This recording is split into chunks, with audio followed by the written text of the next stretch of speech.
हिंदुस्तान की आवाज में आप सभी का स्वागत है। मैं हूं आपका दोस्त मोहम्मद मुकीम शेख। आइए देखते हैं आज के मुख्य समाचार। डोंबिवली में कहार समाज का स्नेह सम्मेलन संपन्न।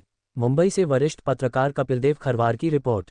मुंबई ग्लोबल कहार समाज चैरिटेबल ट्रस्ट की तरफ से डोंबिवली पश्चिम में जोनले कॉलेज सभागृह में नए साल पर स्नेह सम्मेलन का आयोजन बड़े पैमाने पर किया गया। इस संस्था के राष्ट्रीय अध्यक्ष डॉक्टर अरविंद तुम्बारे कहार ने स्नेह सम्मेलन को संबोधित किया। उन्होंने अपने भाषण के समापन पर मुंबई में अपने समाज के लिए एक भवन, गरीब छात्रों के लिए हॉस्टल का होना जरूरी है, ये प्रस्ताव रखा, जिसका समाज के सभी लोगों ने अपना समर्थन दिया।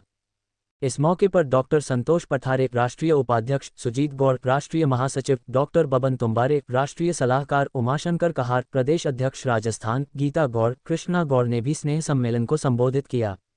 ओम प्रकाश केवट, राजस्थान टोंक जिला महामंत्री राजकुमार कहार, प्रदेश मंत्री रोहित कहार, राधे रमन कहार, कृष्णा गौड़, अवधनारायण गौड़, दीवान धिवर, प्रमोद वर्मा, नागेंद्र गौड़, जनार्दन कश्यप के अलावा कहार और गौड़ समाज के सैकड़ों लोग स्नेह सम्मेलन में शामिल थे।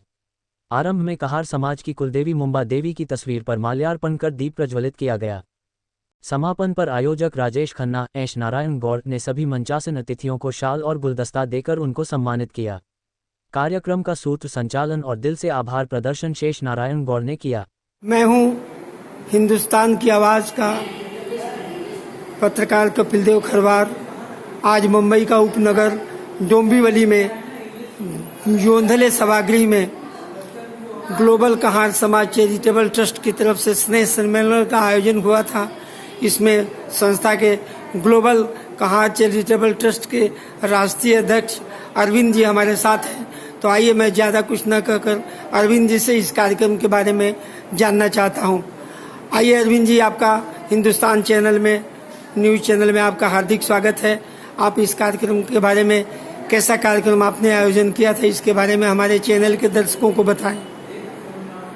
मैं डॉक्टर अरविंद केशव तुम्बारे कहार, राष्ट्रीय अध्यक्ष ग्लोबल कहार समाज चैरिटेबल ट्रस्ट, राष्ट्रीय अध्यक्ष ग्लोबल कहार समाज चैरिटेबल ट्रस्ट। यह ट्रस्ट 3 सालों से काम कर रहा है समाज के लिए।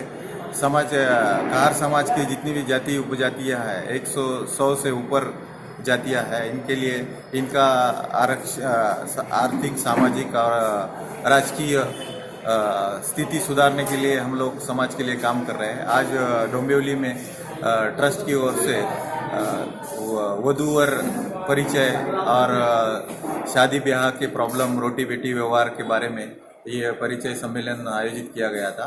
ये बड़े धूमधाम से, बड़ी संख्या से लोग उपस्थित थे। कम से कम 250 से 300 लोग उपस्थित थे। हमारी अपेक्षा से ज़्यादा लोग आए थे और ये कार्यक्रम बहुत ही अच्छी तरह से पूरा हुआ। आप राजेश जी इसके आयोजक थे। मैं जानना चाहूँगा राजेश जी, इस कार्यक्रम में कौन कौन लोग आए थे और क्या रूपरेखा तैयार हुई इस मीटिंग की? मैं राजेश एस गौड़, ग्लोबल कहार समाज चैरिटेबल ट्रस्ट राष्ट्रीय संगठन मंत्री। और यहाँ इस कार्यक्रम का मकसद था वर वधू सम्मेलन, जहाँ पे ये मुंबई में खासकर रह रहे हमारे बहन बेटियाँ उच्च शिक्षा प्राप्त करके उम्र दराज होकर उनकी शादियाँ नहीं हो रही हैं। तो ये कार्यक्रम का मेन उद्देश्य था कि इस कार्यक्रम सफल बनाया जाए। सब लोग आए, काफ़ी लोग आए थे, बायोडाटा भी मिला है। और जो भी जोड़ियाँ बनेंगी, हम लोग कोशिश करेंगे कि ये कार्यक्रम सफल हो और जो समस्याएं हैं उसको दूर की जाए। कहार समाज का जहाँ तक आरक्षण की बात है शासन की तरफ से, तो उस दिशा में आपकी संगठन संस्था क्या कर रही है? ग्लोबल कहार समाज चैरिटेबल ट्रस्ट पूरे भारतवर्ष में प्रत्येक राज्यों में अच्छे सम्मानित काफ़ी समाज सेवक लोग जुटे हुए हैं। और उमाशंकर कहार जी भी राजस्थान से चल के यहाँ पे आए आज के कार्यक्रम के लिए। 28 जनवरी 2024 के इस कार्यक्रम में उमाशंकर कहार जी ने दशकों से आरक्षण की लड़ाई लड़ रहे हैं। और हम लोग भी उत्तर प्रदेश से लेके यहाँ खासकर महाराष्ट्र में भी हम लोग प्रयासरत हैं और विजय प्राप्त मिली है। आरक्षण ये हमारा जन्मसिद्ध अधिकार है। अब आइए सुजीत जी से मैं बात करना चाहता हूँ। आप बताएं इस कार्यक्रम के बारे में।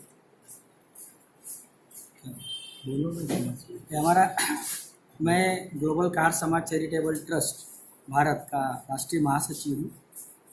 संगठन का उद्देश्य यही है कि लोगों को एकत्रित करना संगठित करना और हमारे समाज में जो हमने 28 जनवरी 2024 को गोंदले हॉल में जो प्रोग्राम रखा, इसका मेन मकसद कि बॉम्बे में अपने समाज के बंधु जो रहते हैं, शादियों में बहुत प्रॉब्लम आ रही है, तो शादी का प्रॉब्लम का कैसे सॉल्व करें, आज उसके लिए हम लोगों ने लोगों को यहाँ एकत्रित किया था और इसका अच्छा हमको प्रतिसाद मिला है। लोग बढ़ चढ़ कर भाग लिए इसके अंदर और हम यही सबसे उम्मीद करते हैं और आशा करते हैं कि ग्लोबल के जो भी प्रोग्राम हम रखते हैं उसमें भारी से भारी संख्या में आए और यहाँ पे शादी ब्याह में आने वाली तकलीफ को हम दूर कर सके समाज के माध्यम से। धन्यवाद। शेष नारायण गौड़ जी जो कार्यक्रम के संचालन कर रहे थे, मैं उनसे भी जानना चाहूँगा, इस कार्यक्रम के बारे में बताएं और उनकी आगे की योजना क्या है वो बताएं। हमारी योजना है, हम लोग जब तक संगठित नहीं होंगे,